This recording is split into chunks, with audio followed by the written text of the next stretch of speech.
un placer tener hoy con nosotros a una grandísima autora, Isabel Barceló, que viene de Valencia, para el CEPA Rosalía de Castro, que somos amigos del alma ya, ¿no? Sí. Bueno, tienes muchos admiradores, Isabel.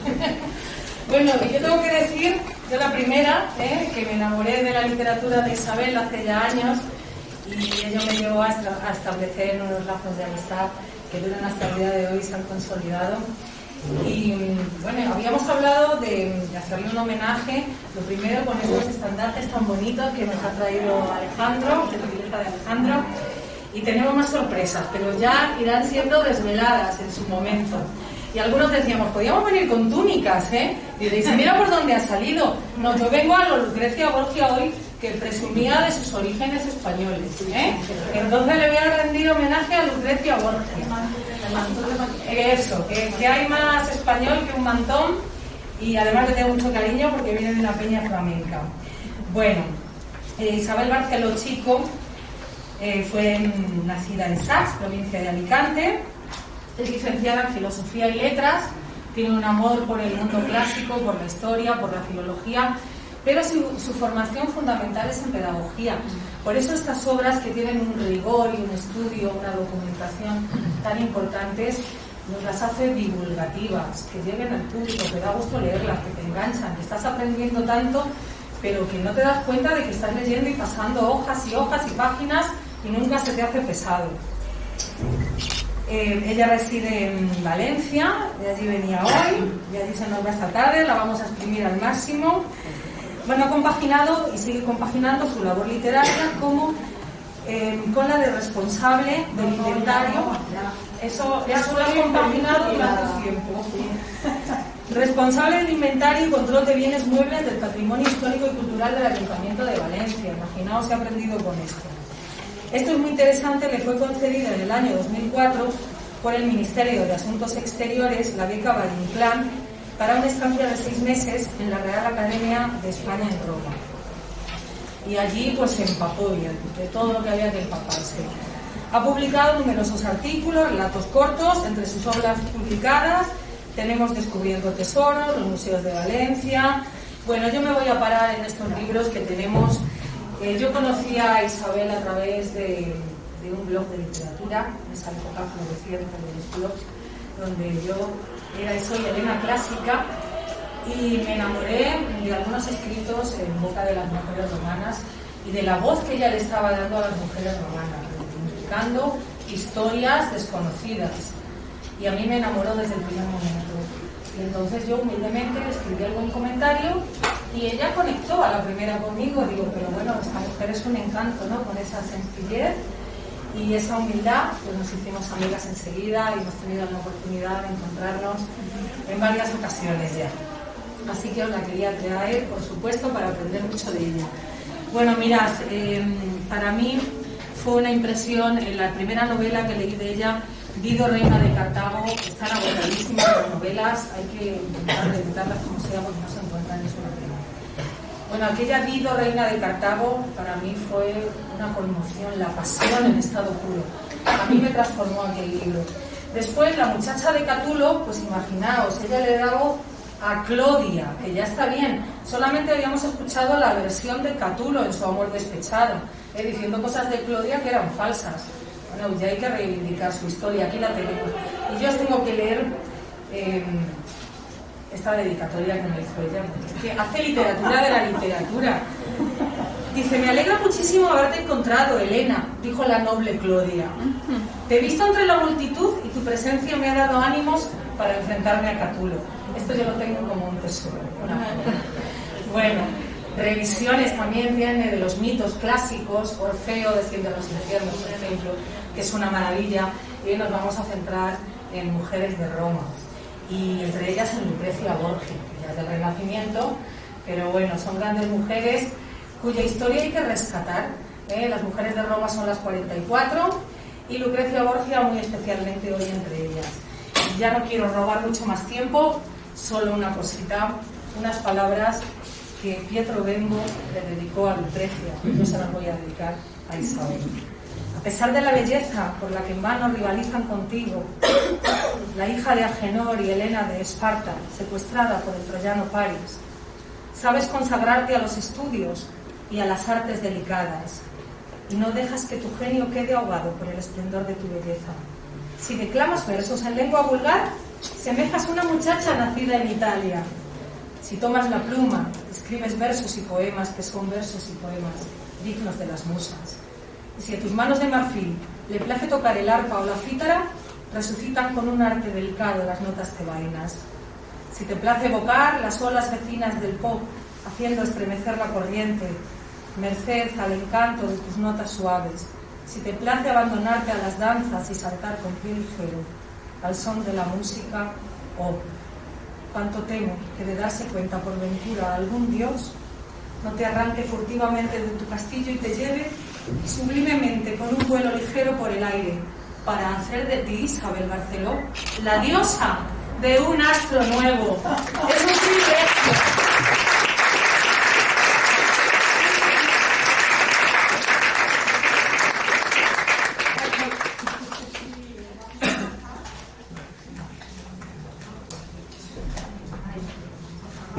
Sí, papá, vamos. Y comenzamos el proyector, que es que eso lo sabrás hacer tú mejor que yo. Vamos a poner.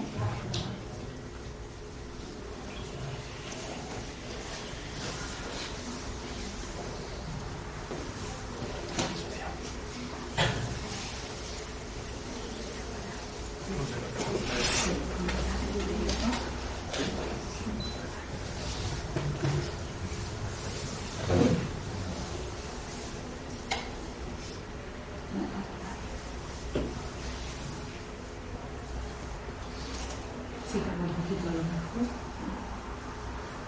Parece que está encendido. Sí, ¿vale?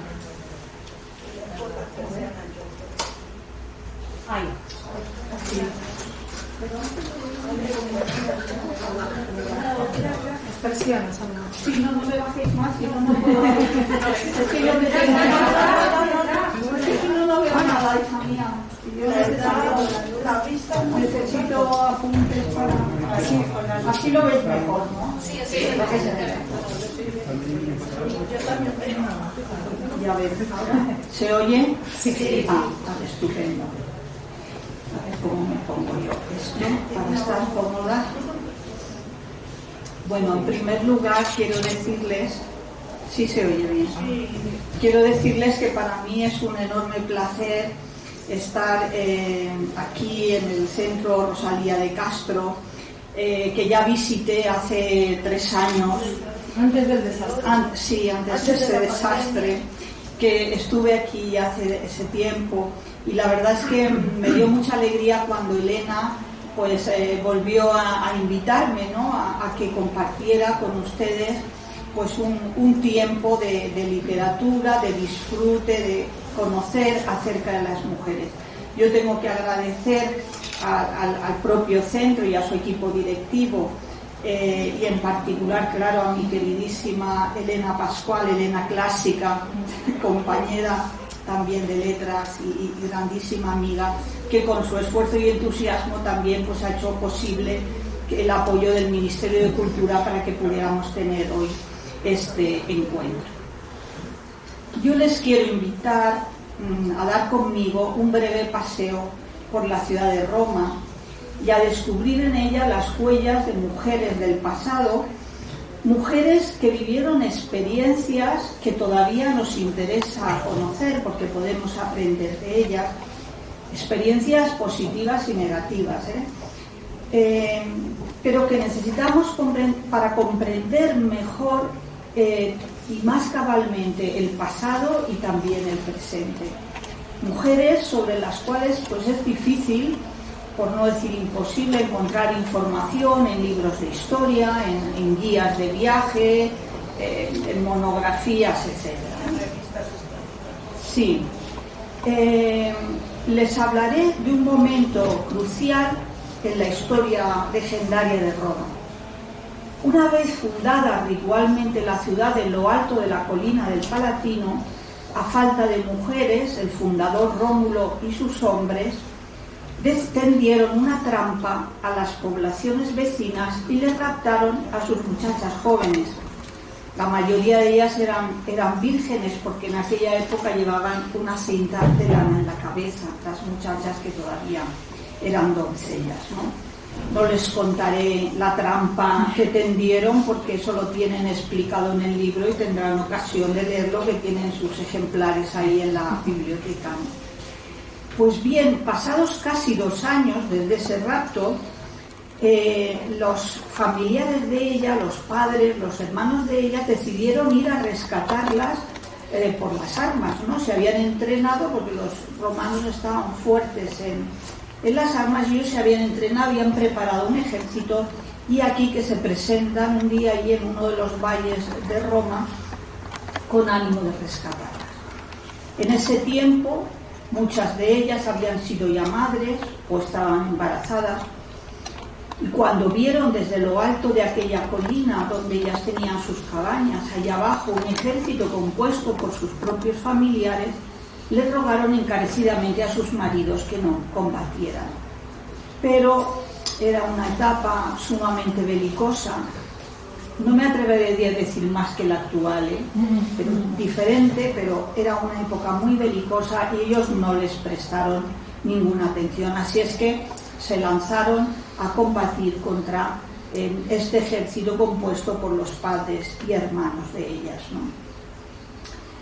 Lo más crudo del combate, cuando estaban allí, que no se sabía la contienda de qué lado iba, a qué lado de los dos ejércitos iba a favorecer, los contendientes oyeron un griterío, no sabían qué era, se quedaron un poco desconcertados, y de pronto ven que son las mujeres que con sus hijos en brazos se interponían entre los dos ejércitos y les gritaban: matadnos a nosotras y matad a nuestros hijos si es que somos la causa de esta guerra, porque no queremos ni quedarnos huérfanas ni que nuestros hijos se queden sin padre. Mirad que por nuestra causa ya no sois enemigos, sois parientes, sois suegros y yernos. Los hombres, conmovidos, cesaron esa lucha y acordaron la paz. Las sabinas acrecentaron aún más el prestigio que tenían ante sus familiares, y este hecho, este valiente gesto de interponerse entre los dos ejércitos, no sería olvidado jamás. Y está también en la raíz de la fama que siempre han tenido las mujeres, por lo menos las mujeres occidentales, y ellas en concreto, de su capacidad como pacificadoras, ¿no? Como personas que buscan siempre el entendimiento entre las partes. Para celebrar este hecho, todos los años, el 1 de marzo, se celebraba en Roma una gran fiesta dedicada a Juno, ahora no recuerdo el epíteto, Lucina, Juno Lucina, que era también la protectora de los partos, y los maridos les hacían a sus mujeres un obsequio como recuerdo y homenaje a las antepasadas sabinas, de cuyo prestigio fueron herederas las matronas romanas, es decir, las mujeres casadas. Y sin embargo, esta historia, 1000 veces repetida en la antigüedad y representada en la historia del arte, ha caído prácticamente en el olvido. Roma es una ciudad de memoria extraordinaria, pero en sus grandes monumentos, en los espacios emblemáticos y más importantes, nada o casi nada recuerda a una mujer, recuerda a las mujeres. Así que los 16 millones de turistas que recibe al año la ciudad de Roma, pues seguramente se van con la idea de que Roma ha sido una obra exclusiva de los varones, ¿no? Que las mujeres allí no han existido jamás, ¿no? Y teniendo en cuenta que además Roma es la cuna de la cultura occidental y de la civilización romana, de la cual la cultura occidental está muy impregnada y digamos que somos deudores de ellos, ¿no? El tomar conciencia de ese vacío en la memoria tan doloroso y tan injusto, y además tan empobrecedor, me impulsó a empeñarme, ¿no?, en reconstruir en Roma la memoria de las mujeres, dejar constancia de la presencia femenina a lo largo de los siglos y de los milenios. El lugar donde se produjo aquel famoso combate fue este valle que hoy conocemos como Valle del Foro, del Valle del Foro romano, y que vemos en esta imagen tomada desde el Palatino, donde ellas tenían sus cabañas, aunque vivían todavía más alto que donde está puesta, donde está tomada esta fotografía. Y la tradición dice que las sabinas se interpusieron entre los dos ejércitos justo ahí donde les he señalado, delante del templo y la casa de las Vestales, que ahora vamos a ver un poquito más de cerca. El templo de Vesta, que tenía generalmente forma redonda, y la casa de las Vestales, que le aneja, constituyen la memoria femenina más potente y visible del foro romano. Y la verdad es que conmueve la cantidad de mujeres de las que podríamos hablar aquí, muchísimas.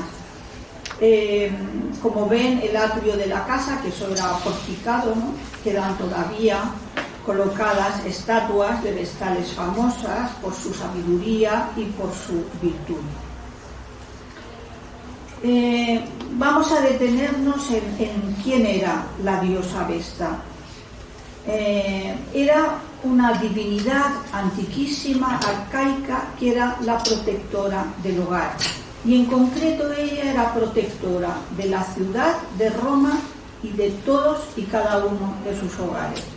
En su templo había una estatua así muy tosca, pero sobre todo allí permanecía siempre encendido el fuego sagrado, que no debía apagarse jamás, porque era el símbolo de esa supervivencia de la ciudad. Solamente una vez al año, de manera ritual, las Vestales apagaban el fuego, limpiaban el altar y volvían a prenderlo, también como un signo de renovación de esa protección.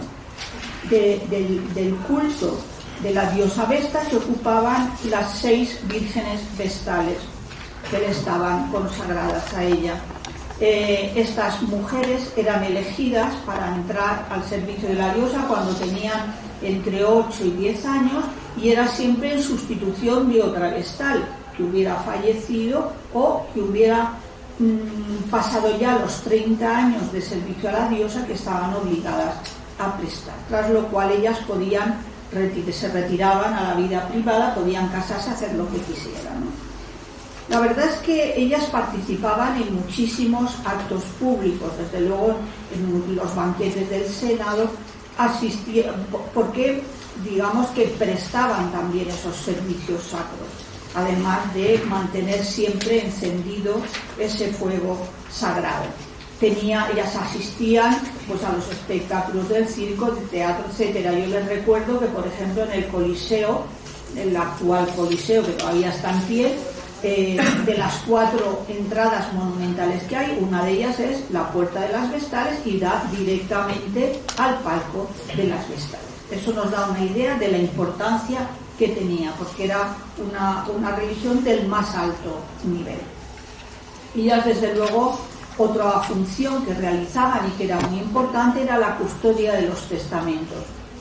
Los romanos, como saben que combatían, pasaron muchos años, ¿no?, con guerra. Antes de partir a la guerra hacían testamento y lo depositaban en la casa de las Vestales. Y era tal el prestigio que ellas tenían, y hay que imaginarse lo complejísimo que debía de ser una organización de ese tipo para custodiar todo eso, pues muchos reyes extranjeros depositaban su testamento, y así lo decían textualmente, en la casa de las Vestales de Roma, porque sabían que allí no sería ni manipulado, ni robado, ni alterado de ninguna manera. Bien, ellas no vivían como las monjas, ellas vivían en sociedad también, aunque vivieran en esa casa, ¿no? Y disfrutaban pues de ciertos privilegios. Por ejemplo, Si un condenado a muerte, cuando iba de camino al suplicio, se encontraba casualmente con una vestal, le venía perdonada la vida. Eso nos da una idea de la importancia. Ya desde luego les cedían el sitio los cónsules y eran consideradas no como autoridad política, desde luego, pero me refiero con un respeto extraordinario. Ahora bien, una obligación inexcusable que tenían era, además de cumplir con esas funciones sacras, era guardar su castidad durante 30 años, ¿no? Desde que ingresaban. Faltar a la castidad era un sacrilegio que resultaba duramente castigado. Así que cruzaron temblando el umbral de esa casa muchas niñas jóvenes, ¿no?, que entraban por primera vez a servir, para entrar al ser consagrada y entrar al servicio de la diosa, y también lo cruzaron temblando las vestales que fueron juzgadas y halladas culpables por faltar a su castidad. Abandonaban ya para siempre ese hogar para ella, para ir al lugar del suplicio, como le ocurrió a Floronia en el siglo III antes de Cristo, en tiempos de la guerra contra Aníbal. Les leo un fragmentito. No, va bien así. Quien hubiera presenciado el castigo a una vestal no lo olvidaría nunca. Una fúnebre procesión partía de la casa de las vestales en el foro, llevando a la culpable en una litera descubierta. Antes de salir le administraban una droga, no por compasión o piedad, sino para que la ceremonia se desarrollase sin incidentes.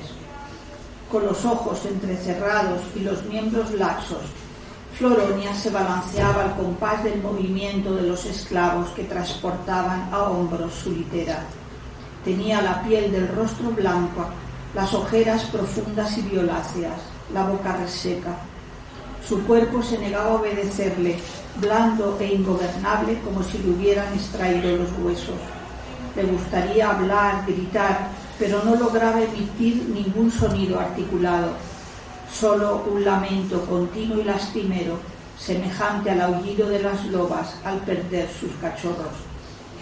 Aunque sabía lo que iba a ocurrir, aunque oía la música y los cantos del cortejo, su corazón latía con regularidad. El miedo no lo alteraba.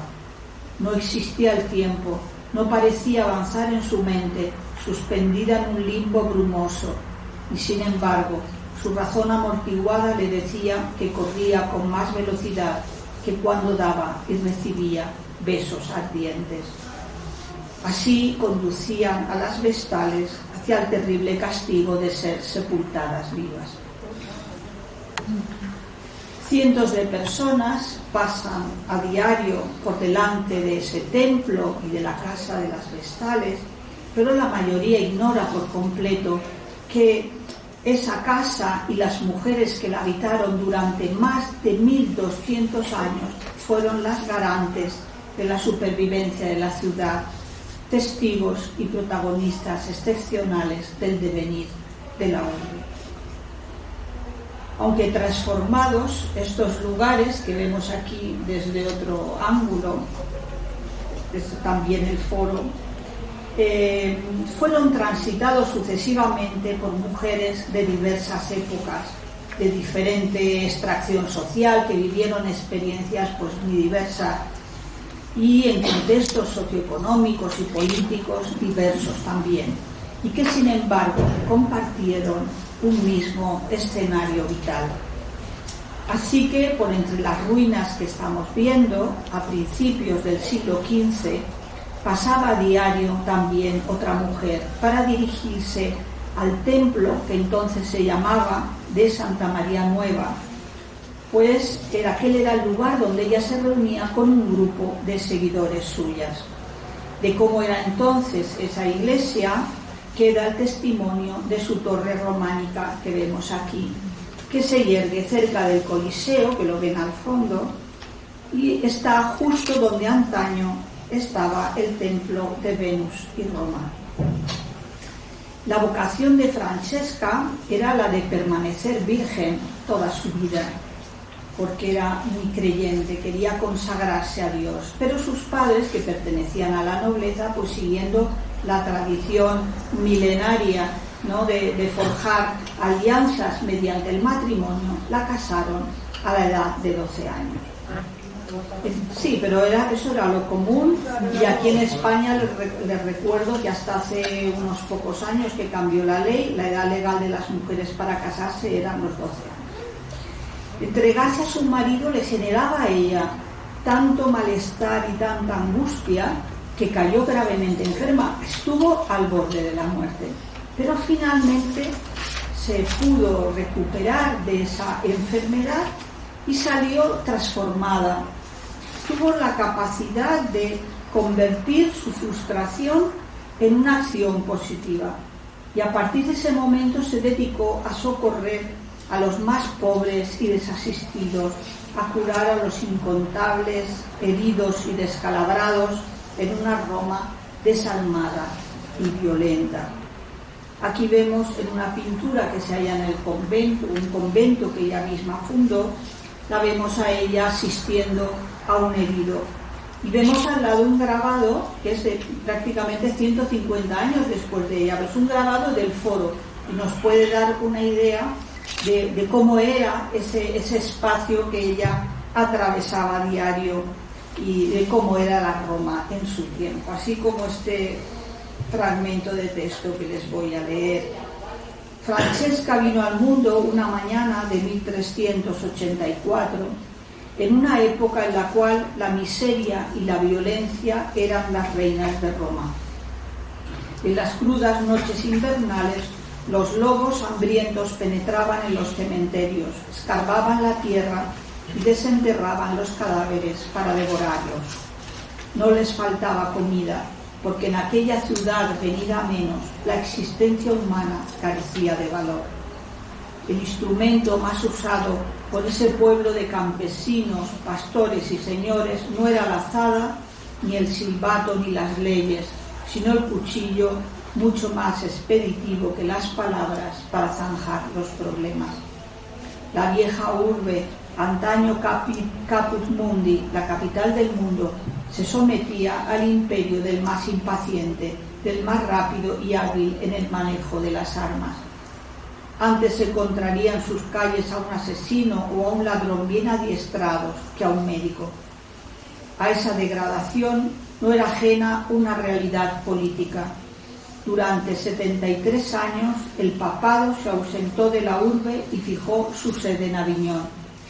Durante aquel largo periodo, Roma fue abandonada a su suerte, sumida en la incuria, la pobreza y el caos. En 1413, durante una gran epidemia de peste, Roma quedó asolada, murieron 2 de los 3 hijos de Francesca. Ella entonces improvisó en su propia casa familiar un hospital donde acogió a los enfermos pobres, a los miserables que no tenían quienes cuidasen de ellos. Francesca fue un corazón entre las piedras, las manos que curaron Roma, que humanizó esa ciudad. Por ello, sus conciudadanos le concedieron el apelativo de romana, y desde 1608 Santa Francesca Romana es la patrona de Roma. La iglesia que hemos visto antes se le está dedicada ahora se llama Iglesia de Santa Francesca Romana. Bien, no menos peligrosa, pero más fascinante y alegre era la vida en Roma en tiempo de los Borgia. La familia de origen valenciano que dio 2 papas a la Iglesia, los 2 únicos papas españoles que ha habido en toda la historia de la Iglesia, y tiene ya los 1000 años, Calixto III y Alejandro VI. Este último, elegido papa en 1492, es muy conocido por una leyenda negra, exagerada e injusta, que involucraba también a algunos de sus hijos. Los más famosos, porque tuvo más, fueron César, Joan, que era el duque de Gandía, Lucrecia y Chofré. Los 4 le nacieron de una mujer bellísima, Vanozza Catanei, que vivía en un barrio de artesanos y tenía su casa a muy pocos pasos de la plaza de Campo dei Fiori, que es la que ven aquí en una imagen actual. Esa plaza era el corazón de la Roma medieval, que ya estaba transitando a la Edad Moderna. Ya tenía en esa zona algunas propiedades, entre ellas una posada que se llama la Hostería de la Vaca y que todavía se conserva en pie, aunque no sale en esta fotografía, está en esta parte de la izquierda de la plaza. Y vamos a ver la señora Vanozza, que era muy estimada. Pese a su discreción, todo el barrio sabía a principios de junio de 1497 que la señora Vanozza acababa de trasladarse a pasar el verano a su viña, una casa de campo ubicada en una zona solitaria, pero dentro de las murallas de la ciudad. Pocos días más tarde, apenas estalló el drama, se tuvo conocimiento del banquete de despedida que ofreció en honor de su hijo, el cardenal César Borgia, con motivo del viaje de este a Nápoles, y que, por desgracia o por burla del destino, se convertiría en el adiós definitivo a su segundo hijo, el duque de Gandía, quien aquella misma noche partió para la muerte de la que nadie regresa. El duque de Gandía moriría asesinado en extrañas circunstancias, y un detalle impactante, al menos para mí, es que por esta cuesta, hoy convertida en escalera, pero que entonces era un empinado camino de tierra, por esa cuesta era por donde subían y bajaban los Borgia para ir a la viña de su madre. Por ahí bajó Juan la última noche de su vida, por ahí bajaría su madre al día siguiente, angustiadísima, al tener conocimiento de que su hijo había desaparecido sin dejar rastro. Mas ya desde la antigüedad ese lugar se llamaba Vicus Sceleratur, la cuesta maldita, un nombre estremecedor que respondía a un suceso ocurrido en el siglo VI a.C. El rey Servio Tulio murió asesinado en esa cuesta. Y ustedes me dirán, pues magnicidios en la historia ha habido muchísimos, ¿no? Muchísimos, más de los que quisiéramos que hubieran ocurrido jamás. Pero, ¿por qué entonces habría de señalarse ese lugar concreto como un lugar maldito? Servio Tulio, como decía, era rey de Roma y era un hombre ya anciano. Un buen día su yerno se colocó las insignias reales y se fue al Senado a presidir una sesión con los senadores, como si el rey fuera él, obviamente. Cuando al anciano Servio Tulio le avisan de lo que está haciendo su yerno, pues el hombre acudió allí al Senado, entró, le afeó que usurpara sus insignias y pretendiera ocupar su lugar. Pero su yerno, que se llamaba Tarquino, su yerno, pues bueno, le dio unos cuantos empujones, le dijo que se fuera de ahí, incluso lo arrojó, le dio un empujón que lo hizo caer por las escaleras de acceso al Senado.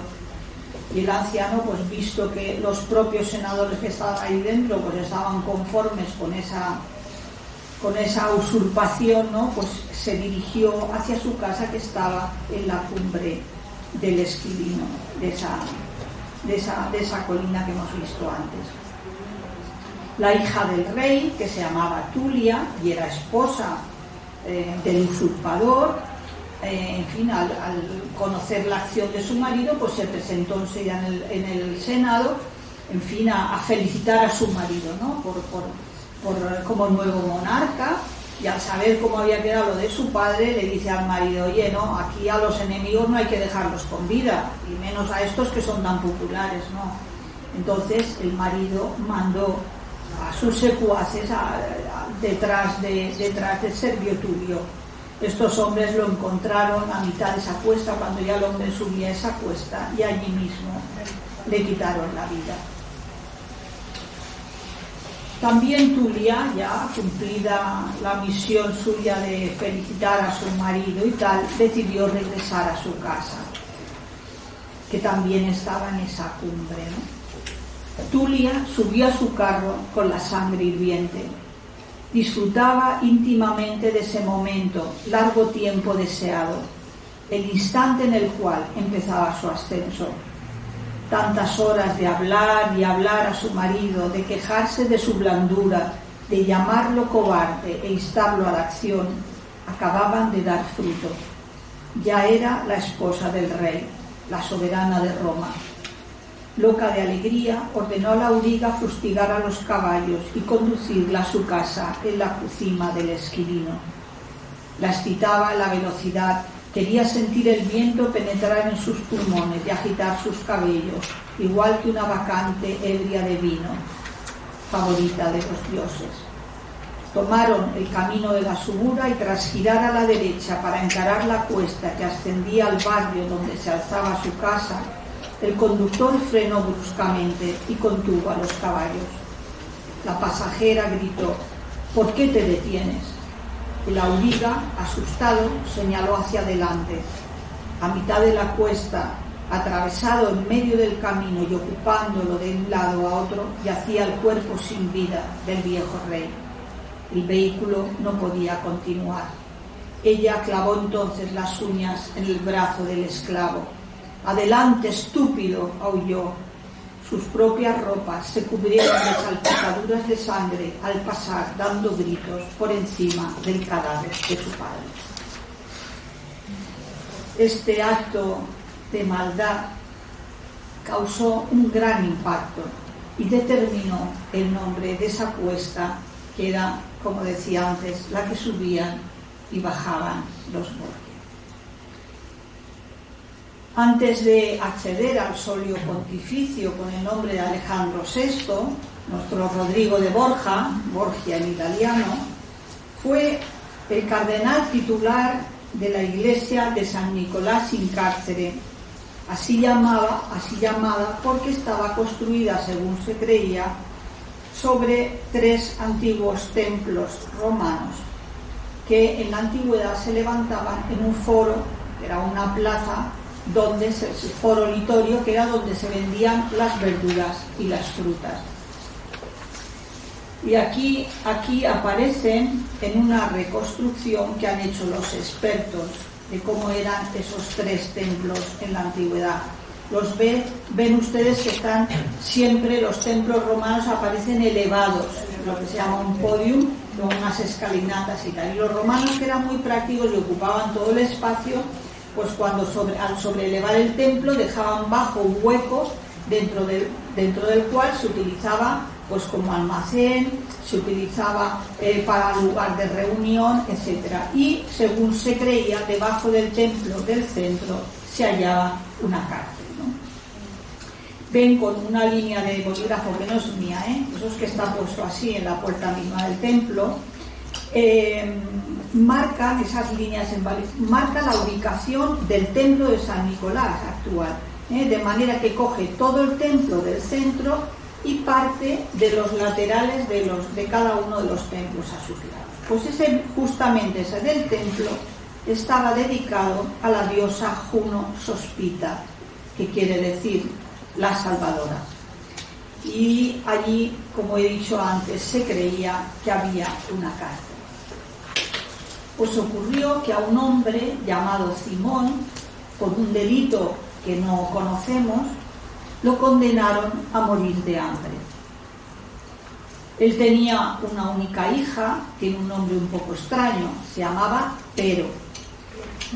Y ya estaba casada, era muy jovencita, estaba casada y acababa de ser madre, ¿no? La hija acudía a diario a visitar a su padre allí en la cárcel y ya se pueden imaginar lo que sufría, ¿no?, al ver a su padre pues famélico, cómo se consumía poco a poco y con atroces sufrimientos, como saben ustedes muy bien. De pronto ya empezó a visitarlo 2 o 3 veces al día. Los guardias la registraban para asegurarse de que no le llevaba comida, pero nunca le encontraban nada, y al cabo de un tiempo ya estaban extrañados de que aquel viejo no se hubiera muerto ya.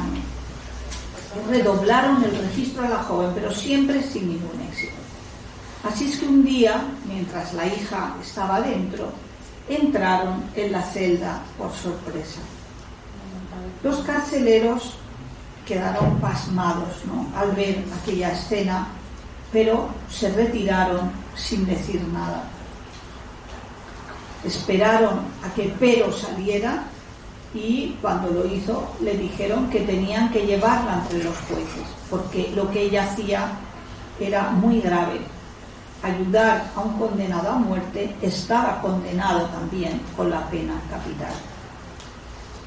Pero entre tanto, por todo el mercado había corrido la voz de que una joven matrona amamantaba a su padre para impedir que muriese. Y una gran multitud se había reunido allí delante del templo esperando a ver qué pasaba. Así que acompañaron a los guardias y a Pero, pues la acompañaron en masa hasta el foro romano, donde normalmente tenían sus tribunales los jueces. Se dice que un juez interrumpió el juicio que estaba realizando para atender ese caso urgente, e incluso que un patricio se había ofrecido a defenderla. Los patricios eran la florinata de la sociedad romana. Pero realmente no había peligro, porque toda Roma estaba con ella. El juez determinó que semejante hija no merecía la muerte, que tampoco merecía tal castigo un hombre que había sabido educar a su hija en tal virtud. Así que ambos quedaron en libertad. Para conmemorar ese suceso que conmovió profundamente a la sociedad romana, el templo donde había ocurrido ese suceso, o quizá otro, porque nunca ha quedado muy claro si fue ese mismo o otro templo, se consagró a la caridad romana, que era el nombre que daban los romanos a esa piedad filial, ¿no?, a ese amor filial. Y bajo ese título de caridad romana encontrarán muchísimas representaciones de este hecho, ¿no?, todos muy conmovedores. Y ahí tienen una imagen actual de la iglesia de San Nicolás, cuyos costados descarnados evocan el sufrimiento del viejo Simón. Pero bueno, volvamos al principio, a los orígenes de Roma, con esta imagen de 2 niños gemelos amamantados por una loba. Estos niños, Rómulo y Remo exactamente, eran hijos del dios Marte y de una vestal de Alba Longa que se llamaba Rea Silvia. Y a Alba Longa pertenecían las colinas y los valles que ahora constituyen Roma. Nada más nacer, y por una historia que no tenemos tiempo ahora de explicar, los niños le fueron arrebatados a su madre, metidos en un cesto y arrojados al río Tíber para que se ahogaran.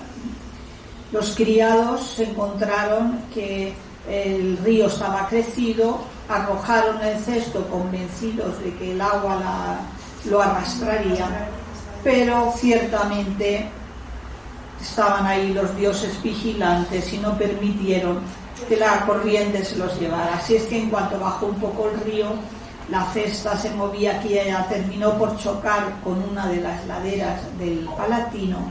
Los niños cayeron al fango y ahí los encontró una loba que al atardecer bajaba a brevar al río y los amamantó. Fue así, con la loba, como los encontró el pastor Faustulo, quien los recogió enseguida y los llevó a la cumbre donde estaba la cabaña en la que vivía con su esposa. Acalarencia se llamaba ella, que los acogió y los alimentó con su propia leche. Ella era ya madre de 13 hijos. Sí. Estamos en la fundación de Roma, sí. Es otra novela de Isabel. Sí. Sí. La piel de Acalarencia olía a ganado y a humo, a hierbas del monte y a sudor. Se decía de ella que vagaba por entre las breñas y acudía a las llamadas de los pastores, quienes aliviaban con ella su soledad y a cambio le daban regalos, una bolsa de trigo o un pedazo de piel de oveja o una medida de leche. Por eso algunos la llamaban Lupa, que significa loba, y también meretriz. Para otros, en cambio, era la esposa del pastor Faustulo, un hombre muy respetado, mayoral de los rebaños del rey Amulio de Alba Longa, que pastaban en el Palatino y en los valles circundantes. En cualquier caso, Aca vivía en la soledad de los campos, apartada de la convivencia cívica de una ciudad. Crió como propios a los niños del cesto y no le contó a nadie en qué circunstancias los encontró Faustulo. Era un prodigio demasiado grande, una señal inequívoca del favor de los dioses, y temía la envidia de los demás pastores. De no haber gozado de protección divina, los gemelos no hubieran sobrevivido a las acometidas del Tíber, de las fieras, del hambre y del frío. Así que allí, en ese preciso lugar que se ve al fondo bajo una arboleda, estaba la cabaña en la que vivió pobremente Acalarencia. Podemos decir con legítimo orgullo que antes de que se fundara Roma ya vivía allí, en la cumbre del Palatino, una mujer solidaria. Roma no es un patrimonio exclusivo de los hombres. La cultura, la civilización, el desarrollo de los pueblos es resultado del trabajo de todos. Son creaciones de todos, hombres y mujeres. Y es exigible que a nosotras, las mujeres, nos sea reconocida esa verdad tan elemental y al mismo tiempo tan profundamente oculta. Basten estos pocos ejemplos que les he puesto para dar una idea del trabajo que he realizado para recuperar esa memoria histórica de las mujeres que vivieron en Roma y que han sido y siguen siendo, aunque no nos demos cuenta, los modelos de conducta positivos y negativos de las mujeres occidentales actuales. Este trabajo abarca un arco temporal muy amplio, desde la fundación legendaria de Roma en el siglo VIII a.C., como hemos visto con la Sabina, hasta el siglo XIX. Más de 40 mujeres reaparecen en el escenario de Roma, emperatrices como Popea, Santa Elena, Gala Placidia, reinas extranjeras como Cleopatra o Cristina de Suecia, esclavas, vestales, taberneras, la pintora barroca Temisia Gentileschi y tantas otras. Es legítimo, digo aquí en la introducción, la peripecia vital de esta y otras mujeres, además de aproximarlas a nosotros y emocionarnos, señala la persistencia de problemas a lo largo de los siglos y nos ofrece una constelación de respuestas a los conflictos planteados, la mayoría de los cuales siguen vigentes hoy y permiten una comparación y una reflexión al respecto. Es legítimo contemplar de cerca el pasado, interpretarlo desde nuestra realidad actual y rescatando a las mujeres de su secular olvido, tanto más doloroso en una ciudad de extraordinaria memoria, acercarlas a nuestro presente, pensar en ellas y sobre ellas, amarlas y amarnos que es una forma de reivindicar el papel de las mujeres en la sociedad presente y pasada. Yo espero que ustedes se reencuentren con ella. Como decía antes, el libro lo tienen en la biblioteca del centro y supongo que pueden acceder a esos libros, en fin, siguiendo las normas que rigen la biblioteca. Pues bueno, echamos el telón sobre esta obra y nos adentramos en otra que he publicado hace apenas unas semanas, de la cual también tienen ustedes ejemplares en la biblioteca del centro. Se trata de una biografía divulgativa de Lucrecia Borgia, hija del Papa Valenciano del que hemos hablado antes, Alejandro VI. En Italia, entre los siglos XV y XVI, que es cuando ella vivió, era muy común entre las grandes familias tener hijos naturales. Todos los grandes señores los tenían y los criaban en sus propios palacios junto a sus hijos legítimos y les procuraban, desde luego no eran menos queridos que los legítimos, ni gozaban de menores derechos que los nacidos dentro del matrimonio, porque ya ellos procuraban que los papas se los legitimaran y recuperaran y tuvieran esos derechos. He de recordar que la legislación española es muy reciente, el hecho de que a los hijos habidos fuera del matrimonio tengan los mismos derechos que los otros. O sea, que estamos hablando, a veces tenemos la sensación de que la historia es algo que avanza siempre en ascendente y en mejora, pero nos equivocamos invariablemente. Claro. Sí.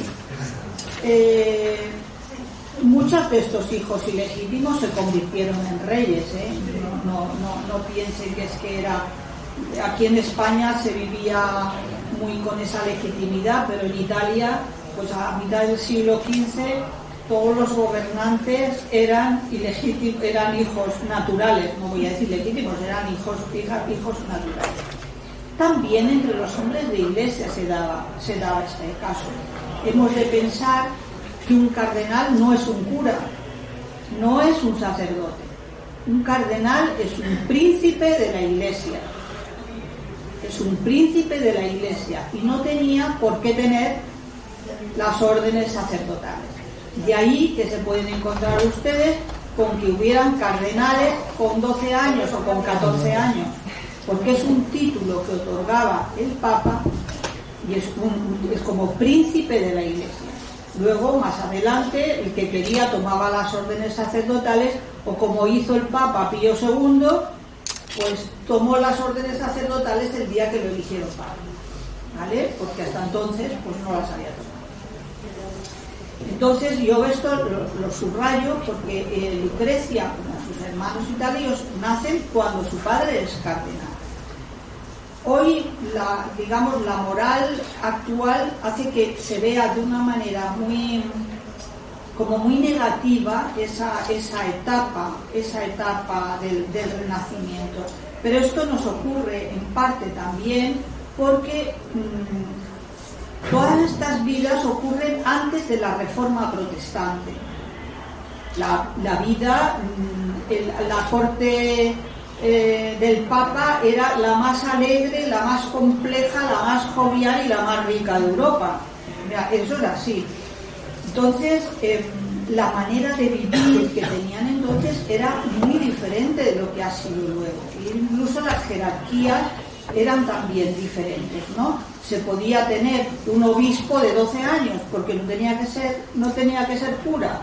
El obispo que ejerce, ese sí, pero el otro no, el otro cobra las rentas, ¿vale? De los obispados, de los arzobispados, así es que los chicos de la nobleza empezaban sus carreras eclesiásticas pues con 7 u 8 años. Entonces, ¿por qué lo digo esto? Porque muchos hijos e hijas de cardenales, como es el caso de los Borgia, algunos de ellos se convirtieron luego en papas, también. Pero en cualquier caso se casaron con personajes importantes de la nobleza de la nobleza también eclesiástica y de la nobleza laica, vamos a decir así, ¿no? Yo, para que nadie se escandalice, les pongo un ejemplo muy concreto que probablemente les ayudará a comprender lo que digo. Una hija del emperador Carlos V, doña Margarita de Austria, que era una hija natural, se casó con un hijo del Papa Clemente VII, que era de la familia Medici, y cuando enviudó, casó con un nieto del Papa Pablo III, Farnesio. Estamos hablando del emperador Carlos V. Luego pensemos que en esa sociedad el que los hijos fueran naturales, el que los papas tuvieran hijos naturales, era aceptado y encajado con normalidad, ¿vale? Esto es que es importante comprenderlo. Yo trato de que se comprenda en este libro. Pues bien, ocurrió que cuando en 1492 el cardenal Borgia se convierte en papa y toma el nombre de Alejandro VI, entonces empiezan a surgir ahí enemigos antiborgianos y antipapales, que había muchos antipapales en esa época, y tejieron una leyenda negra contra su familia, en la cual ella quedó involucrada. Cuando su padre es elegido papa, ella tenía 12 años de edad.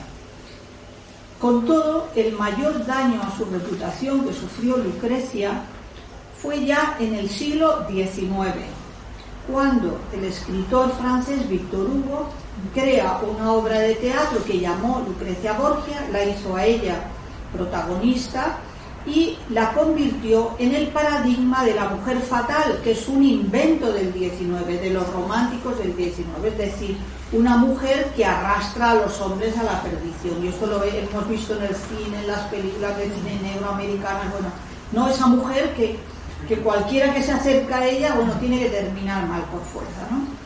Y la retrata como una mujer incestuosa, lasciva y despiadada que envenenaba a sus amantes una vez satisfecha su pasión.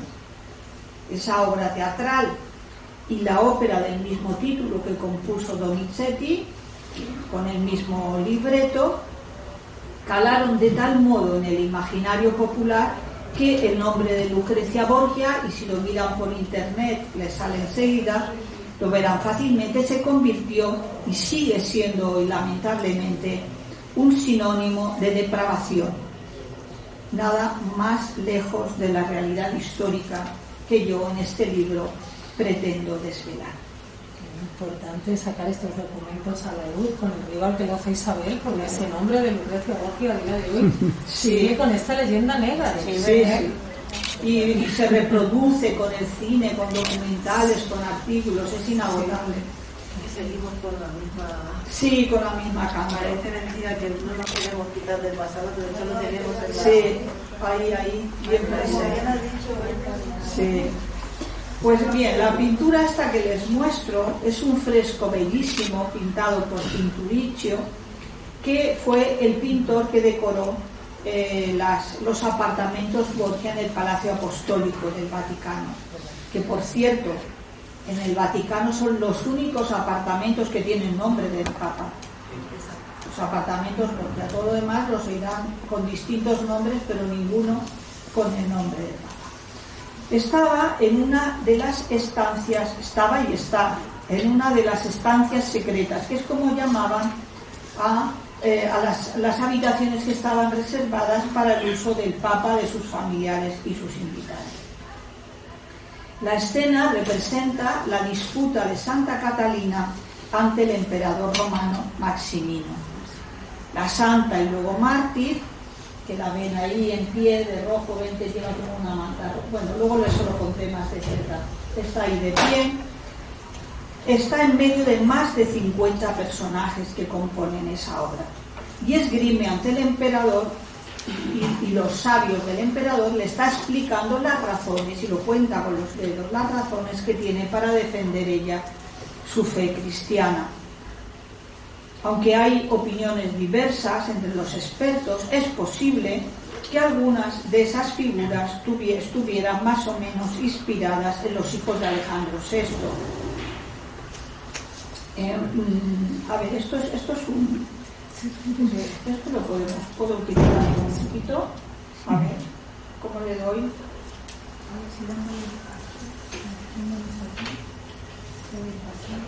No, pues no, es igual. Tienes que enfocarlo a la pantalla del ordenador. Simplemente, no, es que no es para pasar, no, vuelve atrás. Sí, déjalo ahí, no, es que creía que era para avanzar, no, simplemente. Bueno, Santa Catalina es este personaje de ahí del medio, ¿vale? Luego, el emperador, que es este que está aquí sobre un trono sobrelevado, se cree que era César Borgia, y esta otra figura de aquí se cree que es la del caballo y lujosamente vestido al estilo oriental, se cree que es el duque de Gandía. El duque de Gandía, que era hermano también de Luque. Pues bien, sí.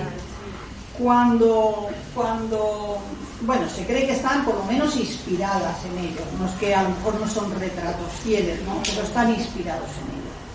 Cuando el fresco se pintó, Lucrecia tenía 13 o 14 años, estaba casada con el señor de Pésaro, que era pariente del duque de Milán, y no vio la pintura hasta su regreso a Roma, desde Pésaro, después de 1 año y medio de ausencia, ¿no? Y entonces ella, al volver, ella recorrió esos salones, pues porque los había echado mucho de menos en ese tiempo de ausencia. He dicho 13 o 14 años, ¿eh? Sí. Una señora. Sí, entonces era así. ¿Cuántas veces? Sí. ¿Cuántas veces en Pésaro suspiraba por regresar a Roma y rememoraba la cálida y envolvente decoración de esas estancias? Eran magníficas, más sugestivas de lo que recordaba. Ardía de curiosidad por ver el fresco de Santa Catalina, dijo a las 3 damas que venían con ella, pues cuando se marchó a Pésaro, los pintores aún estaban preparando los cartones en los que dibujaban las figuras que luego calcarían en la pared. ¿Cómo habría quedado? Sonrió al recordar al maestro Pinturiquio, al que le sacaba 4 o 5 dedos de altura, y eso que entonces era mucho más bajita que ahora. La tomó como modelo a fin de inspirarse a ella a grandes rasgos y dibujar luego la figura de la santa. Así que la hizo colocarse junto a un ventanal, le colocó la cabeza y las manos en diversas posturas e hizo varios bocetos. Ella estaba emocionada e impaciente por verlos. Aquí la vemos más de cerca. Estaba emocionada e impaciente por verlos, pero él no quiso mostrárselos. Es como una fruta medio confita, señora, le dijo. No da una idea de cómo resultará de dulce al final. Esta Santa Catalina, que tienen ahí más en detalle, tiene un rostro sereno, una larga cabellera rubia y ondulada que le cae sobre los hombros y la espalda, hasta más abajo de la cintura. De las sienes parten 2 mechones que se sujetaba después detrás de la cabeza con un nudo, un sencillo nudo, que es un peinado que Lucrecia luciría toda su vida, aun cuando no era común en las mujeres casadas llevar los cabellos sueltos. Ella se las arregló para recogerlos luego, pero más abajo, etc. Esté o no inspirado, esa Santa Catalina, esté o no inspirada en Lucrecia, hay en esta figura rasgos que a Lucrecia le cuadran bien. La serenidad, la devoción, ya que Lucrecia recibió una sólida formación religiosa, su capacidad oratoria y su capacidad de convicción, pues sus contemporáneos decían de ella que era de mucha gracia y alegría al hablar. También ese porte erguido y regio que se corresponde con una elegancia natural, sin afectación ni altanería. En cierto modo yo la veo así, la volvemos a coger ahí, sola en medio de una multitud de personajes. Si se fijan bien, ninguno la mira.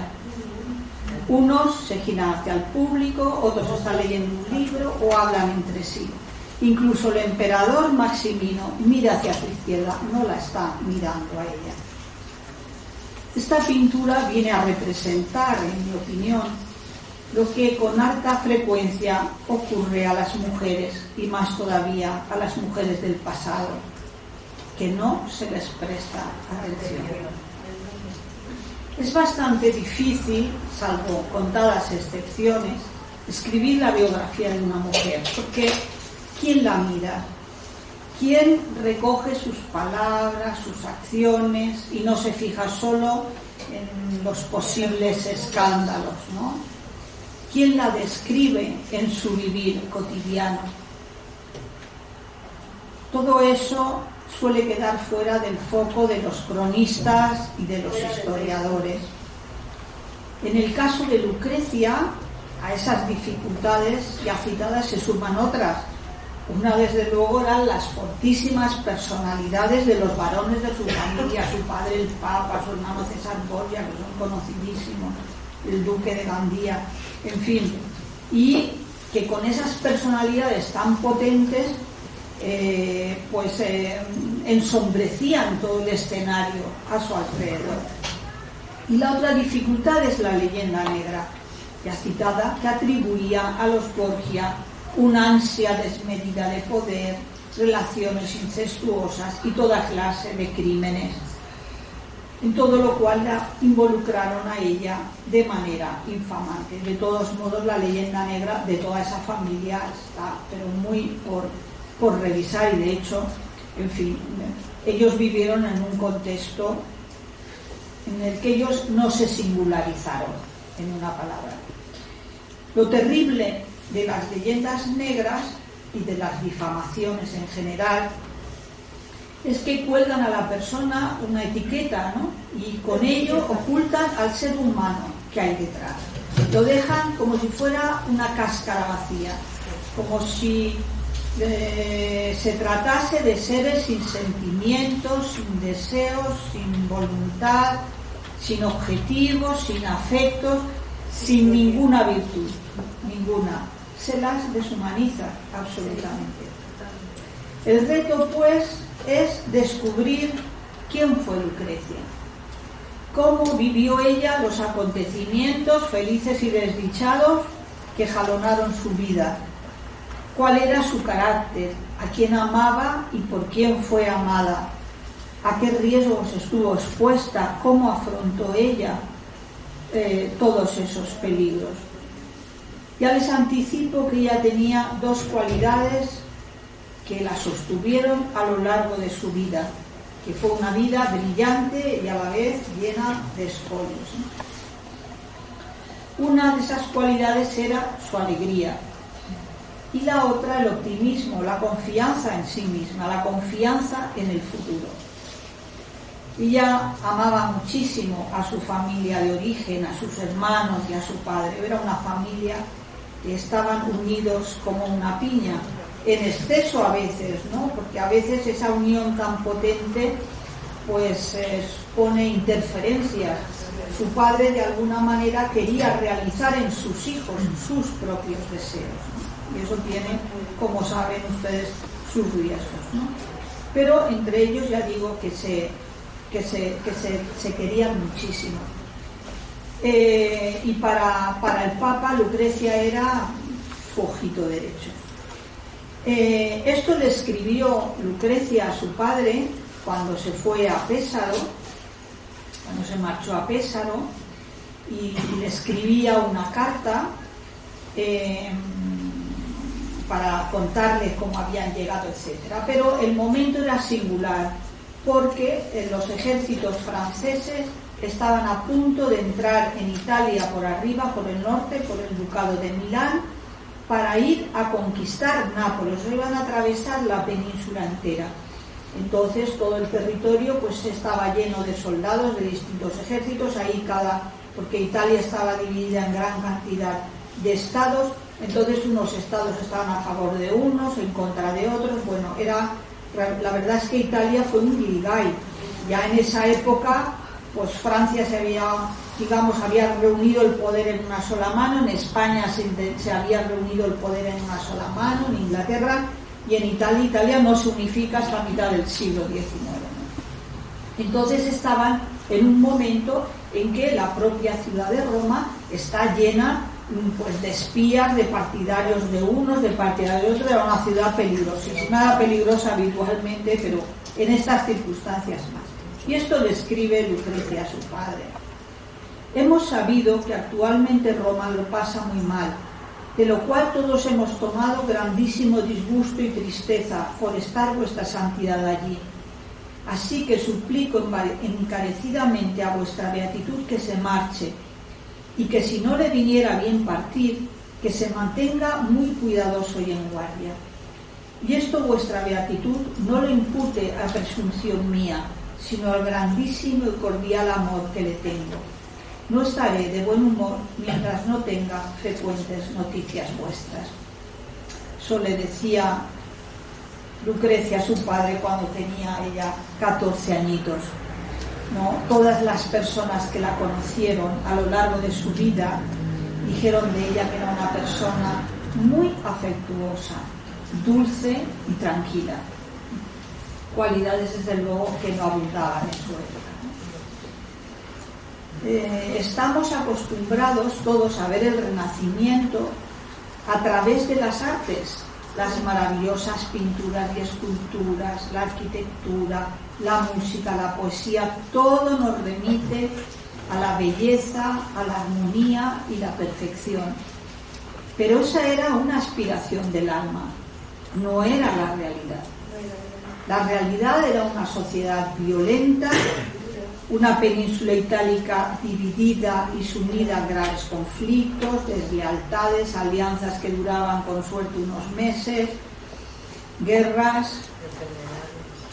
Y junto a todo eso coexistía la alegría de vivir, el disfrute de los sentidos y de la sexualidad, el amor a los fastos, a las cabalgatas, a los carnavales, a las fiestas. El cuerpo era un don de Dios, un inestimable regalo divino del que todos querían disfrutar y se sentían con pleno derecho a disfrutar. Y había que aprovechar cada instante, porque la vida era breve, incierta y fugaz. Les leo un pequeño fragmentito, porque cuando el duque de Gandía, un poco después, ¿no?, va a partir para la guerra, una guerra entre el Papa y unas familias rivales, Alejandro VI le ofreció un banquete una fiesta de despedida en sus apartamentos. Hubo acróbatas, magos, bufones, breves piezas teatrales y músicos. A petición del Papa, Lucrecia y su hermano Joan danzaron al son de los laúdes, un canto compuesto por Lorenzo el Magnífico. Formaban una espléndida pareja, alto, arrogante y seductor él, alta y de complexión delgada ella, dotada de una exquisita gracia y de aquella aura divina que eran sus cabellos rubios y ondulados, un astro solar en movimiento. Pongan ustedes la música. Qué hermosa juventud que sin embargo se escapa. Quien quiera ser feliz, sea. No hay certeza del mañana. Ese era el sentimiento de la sociedad renacentista, siguiendo el famoso aprovecha el momento, ¿no?, de los romanos, del poeta Horacio, ¿no? Lo conoce. Ese que lo conoce, ¿no? Pues ese era el sentimiento de la sociedad renacentista. Había que vivir cada instante como si fuera el último, ¿no? Sí. Bueno, Lucrecia casaría 3 veces. El primer matrimonio de Lucrecia con Giovanni Sforza, que vemos aquí en una medalla, fue él quien la difamó, insinuando que entre ella y su padre, el Papa, existía una relación incestuosa. Yo de él no les contaré nada. Yo prefiero que quienes se animen a leer este libro descubran qué clase de persona era él y si sus palabras merecían alguna credibilidad. y tampoco les voy a hablar de lo que pasó después, ¿eh? Su segundo marido fue don Alfonso de Aragón, duque de Vísteli y príncipe de Salerno, nieto, hijo natural, hermanastro y sobrino de 4 reyes de Nápoles. Así es que desde luego en la Casa Real de Nápoles se habían vuelto locos por completo o no creían una sola palabra de las difamaciones que corrían, que se difundían malignamente sobre Lucrecia. Alfonso tenía 1 año menos que su esposa, así que al casarse contaban con 17 y 18 años de edad. Y me van a permitir que les lea un pequeño fragmento de la mañana siguiente a su matrimonio. Bendito sea el año, el punto, el día, la estación, el lugar, el mes, la hora y el país en el cual su deliciosa mirada se encadenó al alma mía. Estos versos de Petrarca murmuraba Lucrecia mientras con el codo apoyado en la almohada contemplaba la claridad diurna del rostro de Alfonso, plácidamente dormido a su lado. Se acercó un poco más, aspiró el aroma de sus cabellos y cerró los ojos, alegre y satisfecha como nunca. Le rondaba la idea de escribir un poema dedicado a la diosa Fortuna.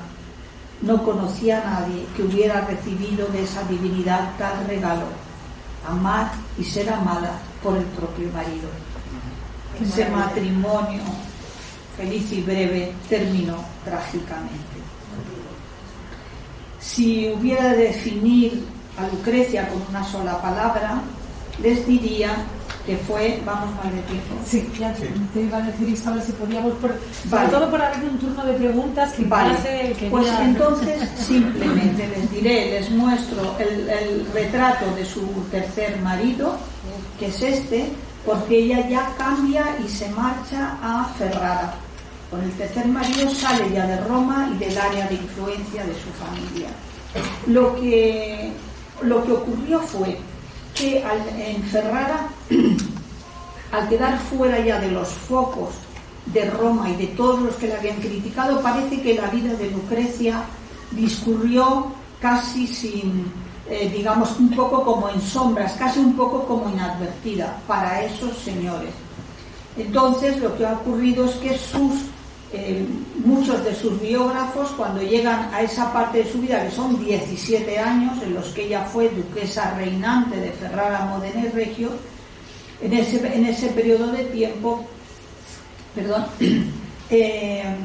digamos que lo liquidaban con un capítulo, porque prácticamente no sabían nada. Quedaba memoria de que era una mujer muy querida, muy apreciada y prestigiosa, pero nada. O lo liquidaban rápido o fantaseaban mucho en la línea de estas, en fin, de esa leyenda negra, ¿no?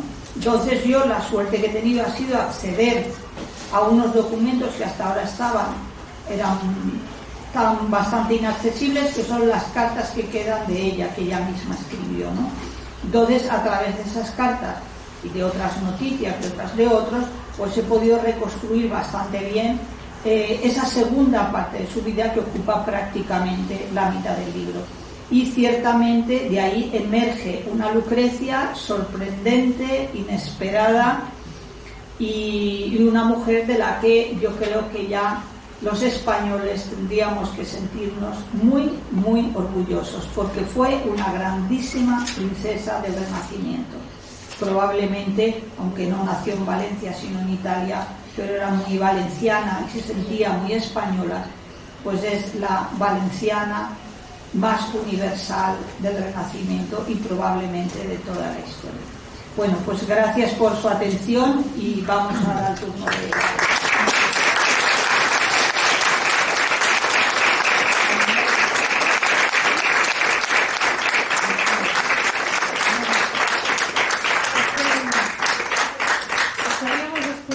Toda la vida, ¿no? Estamos prendidos de sus palabras, prendados de su figura, como lo estuvieron los poetas y los artistas de Lucrecia Borgia en Ferrara.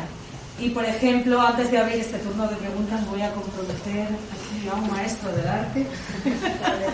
Esto yo no sé si se ha hecho, que por flamenco le digamos unas palabras de Pietro Bembo a Isabel Barceló, como se las dijo Pietro Bembo a Lucrecia Borja. Manualmente conmigo.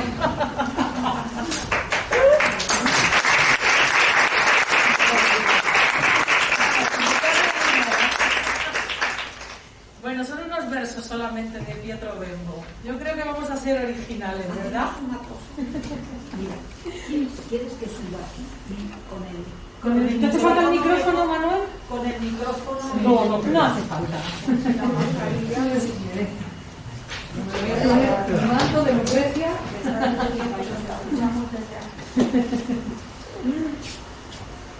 Aquí doña Elena siempre me hace estos atracos. Porque yo pensaba cantar algo que yo ya tengo en mente y es fácil, pero ahora me da aquí una especie de poema. Unos versos de Pietro Bembo. Y entonces ocurre musicalmente ponle algo Tenemos guitarra a capela, maestro. para que diga algo. Es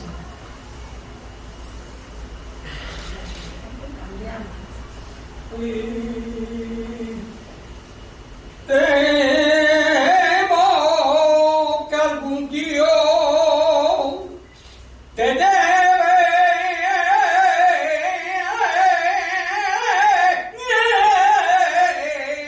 con vuelo ligero por el aire para hacerte la diosa de un astro nuevo.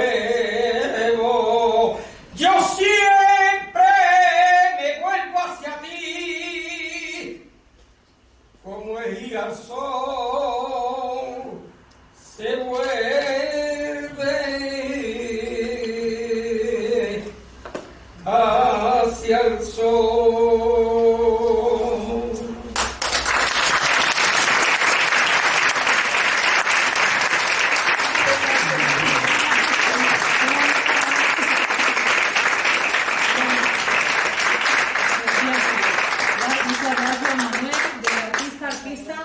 Bueno, porque Pietro Bembo, yo creo que estaba enamorado, así nos lo sigue quizás Isabel en el libro, platónicamente, porque ella estaba casada y era una mujer virtuosa, pero todos los poetas, los artistas estaban enamorados platónicamente, tenían una admiración por Lucrecia Borgia, por esta bellísima y sugerente Lucrecia Borgia como nos estaba presentando Isabel. Bueno, por favor tenemos preguntas, ¿verdad? Sí. Para Isabel, venga, vamos allá. Por aquí a lo mejor, venga, Susana.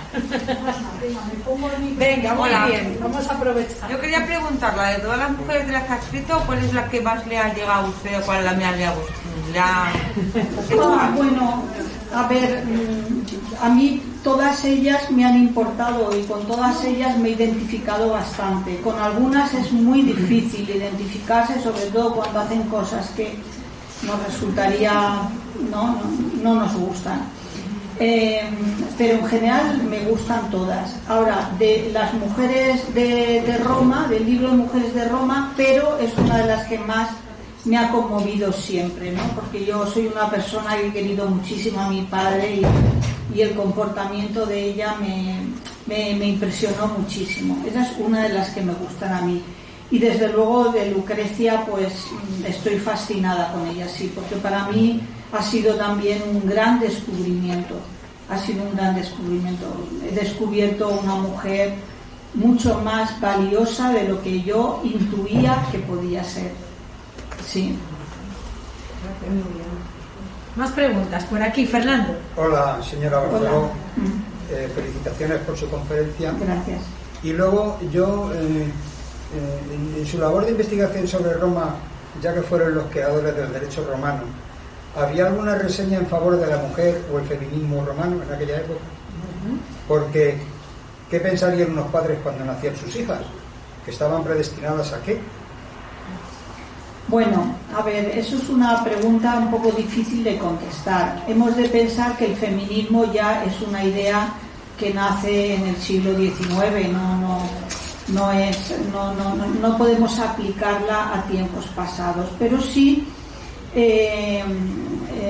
como Roma tuvo una vida tan larga, de como 1500 años, prácticamente 1200 años, Roma, digamos, en la ciudad de Roma, porque luego sigue con el Imperio Bizantino otros cuantos años más. Entonces, las mujeres en Roma, como ha visto, podemos hablar con carácter general, gozaban las mujeres casadas de gran prestigio. Una diferencia importante era ser libre o ser esclava. Si eres esclava, nada, derechos absolutamente ninguno. Si eres una mujer libre, entonces ya tienes más derechos.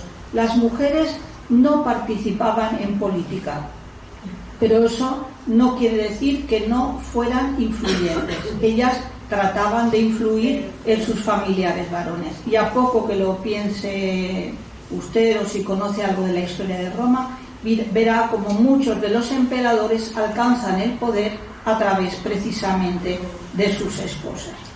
Entonces, digamos que ¿qué esperaba un padre cuando nacía una hija? Pues mire, en tiempos arcaicos, pues muchas veces a las hijas se las dejaba morir cuando nacían, porque eso ocurre en otras sociedades también, pues necesitan brazos para trabajar y una mujer no, solo cuando ya tenían suficientes varones o pensaban, pues entonces si nacía una hembra se la dejaban a su madre, ¿vale? Pero eso es una realidad, pero son tiempos muy arcaicos. Luego en otros más modernos pues no, porque los hombres siempre tenían el derecho de reconocer o no a sus hijos, fueran hembras o mujeres, y si el padre no lo reconocía, no lo cogía porque naciera con un defecto, por las razones que fuera, pues los ponían al lado de una columna donde se abandonaban los niños y allí los recogía el primero que pasaba. Uno a lo mejor porque no tenía hijos y los quería criar, otros pues los destinaban al burdel desde el nacimiento. Entonces, medir la influencia de las mujeres es difícil. Cuanto más poder tienes, generalmente, y más dinero y más riquezas, más poder tienes. No obstante, las mujeres romanas desde siempre trabajaron en los campos, en las grandes fincas. Sabes que ellos su raíz era la agricultura y la ganadería, y desde luego desempeñaban toda clase de profesiones. Muy bien. Gracias. Yo, Isabel, una pregunta de todas las novelas que has hecho, con qué, bueno, ya me lo ha dicho Susana, con la que más te veo, ¿con cuál la que más te quedarías? ¿Con Lucrecia? La que más te ha influido más. Elegir un hijo, ¿no? Sí, elegir un hijo. Como elegir la más sufrida. La más sufrida. Sí, la que más. Yo no sé, con las que hemos estado contando, porque la echaban, ya que la ponían de todo. No sé. Mire, yo le voy a contestar con absoluta sinceridad. A mí no me gusta contemplar a las mujeres como víctimas y no las miro nunca como víctimas. Ya me refiero pero en ese aspecto, ¿no? Quiero decir, yo veo en ellas seres que luchan, que combaten, que se defienden, que viven condiciones difíciles, pero justamente lo que me gusta de ellas es precisamente esa capacidad para reponerse, para afrontar lo que viene, para adaptarse a las circunstancias, etcétera, porque a poco que repasemos todos tenemos en nuestras vidas episodios dolorosos, episodios en que nos hemos sentido a lo mejor minusvaloradas o nos hemos sentido mal. Yo lo que sí le puedo decir es que he querido y quiero a todas mis protagonistas de mis historias, todas. Cada una me ha enseñado una cosa distinta. Y es precisamente eso lo que más me gusta del universo femenino, que es un universo tan amplio, que tiene tantos pliegues, tantos ángulos, tanta diversidad de experiencias, que es sumamente enriquecedor. a mí me van a perdonar los señores, pero yo es que en general yo los veo más con el tema del fútbol y 3 o 4 cosas más. Y yo les pido disculpas, porque es un prejuicio mío. Pero en cambio las mujeres siempre tenemos una gama de intereses que en principio me parece más amplio y muy enriquecedor. Entonces con cada una de ellas uno aprende cosas diferentes, ¿no? Y eso es lo bueno que tiene ese universo femenino y el que me tiene atada allí, ¿no? Ese aprendizaje. Muchas gracias. Más cositas. Bueno, con respecto a la influencia del arquetipo en el que se han podido convertir algunas de las mujeres de Roma, a mí sí me gustaría compartir y plantearos qué opináis con el caso de Lucrecia, no Lucrecia Borgia, sino Lucrecia de las mujeres de Roma, que algunos compañeros han hecho un trabajo muy bonito que nos ha llegado también quizás a través de Alejandro Dumas. Bueno, el caso de Lucrecia, de esta mujer que ante el temor de ser difamada porque le podía haber sido infiel a su marido, ella era una mujer virtuosa y el malvado de turno le pidió relaciones, ella no quiso acceder y entonces él le dijo, pues te mato a un esclavo y digo que le has sido infiel a tu marido. Qué bonito, ¿no? Y ahí queda para la posteridad.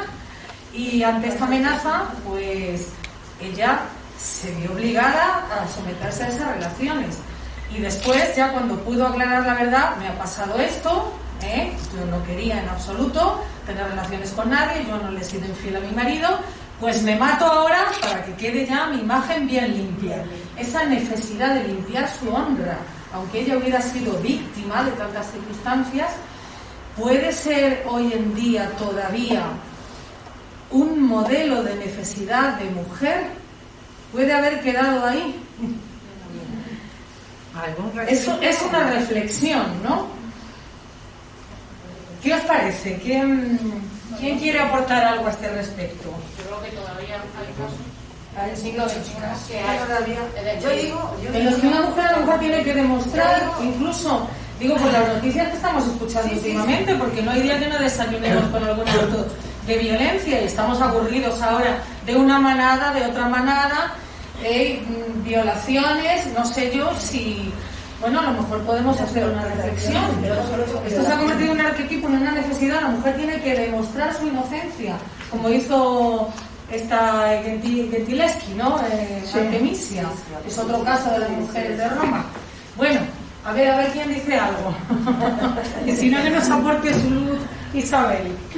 Bueno, yo con respecto a la Lucrecia de la antigüedad, a la cual la comparaba muchas veces a Lucrecia Borgia, con esta de la antigüedad, pues yo creo que Lucrecia dio una lección moral, porque más allá de que ella pudiera sentir esa necesidad de sentirse limpia, yo creo que ella hace una denuncia social. Y es una denuncia que es también política, desde el momento en que lo denuncia. Quiero decir que ella perfectamente podría haberse callado y nadie hubiera sabido nada. Si el único móvil de ella hubiera sido sentirse limpia, podría haberse quitado la vida sin dar explicaciones tampoco de por qué lo hacía. Ella hace una denuncia pública y para mí eso es el enorme valor de lo que ella aporta también en esa historia romana. Es decir, soportar de cara a terceros, soportar la vergüenza y la humillación y decir, porque ella cuando se mata dice, es mi mano la que empuña el cuchillo, pero es Sesto el que me mata, ¿no? Es él el que le mata. Y entonces ella además, esa decisión suya tuvo una repercusión política enorme, porque a raíz de esa muerte los romanos expulsan a los reyes de Roma y se funda una república que duró 500 años, ¿no? Yo creo que una de las cosas importantes que las mujeres hemos ganado en los últimos años ha sido por lo menos esa capacidad de denunciar, de no sufrirlo en silencio, sino de poderlo decir y sentir que al menos una parte importante de la sociedad se identifica con la persona que ha sufrido esto. O sea que, porque la cantidad de mujeres que sufren esas violaciones y tal es apabullante, no solo las que se dicen. Se utiliza como arma de guerra en todas las guerras, se utiliza, en fin, es yo creo que una de las cosas más repugnantes y más dolorosas para las mujeres, ¿no? Pero yo creo que el hecho de que la sociedad, una parte importante de la sociedad, reaccione a eso y diga, no, yo estoy con esta mujer, yo no la culpabilizo, ella ha sido objeto de una agresión, a mí me parece un avance importante y sobre todo un avance que hemos de defender con uñas y dientes, porque aquí nunca las cosas se avanzan para siempre, que las posibilidades de involución están siempre ahí presentes, ¿no? Bueno, usted me identificó con ella, Sí. pero yo voy a hacer una pregunta al revés. Hay también hombres que sufren a la contra Sí. y son los que menos escuchan. No sé si la pregunta es Sí, bueno, pues sí, al revés. pues Es tendrá la violencia sobre el hombre, Sobre el hombre. sobre la mujer. Claro, es que hay casos y los También habrá, hay ¿no? casos, sí. Como la mujer, Sí, pero como el hombre. Sí, lo que pasa es que también ellos entonces tendrán que hacer ese esfuerzo de superar su vergüenza y decirlo. Porque a lo mejor un hombre que se siente agredido por su mujer, pues no lo quiere decir. Y puede- Quizás sientan ellos, perdonad, Sí, como más vergüenza que a lo mejor que una mujer. No creo, yo a tanto no llegaría. No, yo a tanto no llegaría. Yo no creo que a tanto llegaría. Porque nos llegan muchas noticias de violaciones, pero son aquellos casos que han sido tan fragantes que luego las han encontrado por aquí y por allá. Es posible que se den muchísimas más de las que nos enteramos por la prensa. Ahora bien, yo pienso que sí, y de alguna manera si ellos dieran ese paso, pues a lo mejor, no sé, a lo mejor ayudarían también a toda la sociedad a concienciarse de que hemos de erradicar toda violencia. Ahora bien, es cierto que con mayor frecuencia, intensidad y que es una pandemia, eso sí que es una pandemia de tomo y lomo, ese abuso sobre las mujeres es tremendo. Y se abusa, igual que me dice usted, sobre los varones, se abusa también muchas veces sobre los hijos pequeños, los niños pequeños, niños y niñas, se abusa también de las personas mayores, que ese es otro capítulo del que habría mucho que hablar, ¿no? Del que hay mucho que hablar, toda clase de abusos, sí, esa es la verdad. Una maravilla. Terminamos con esta reflexión. Agradecida.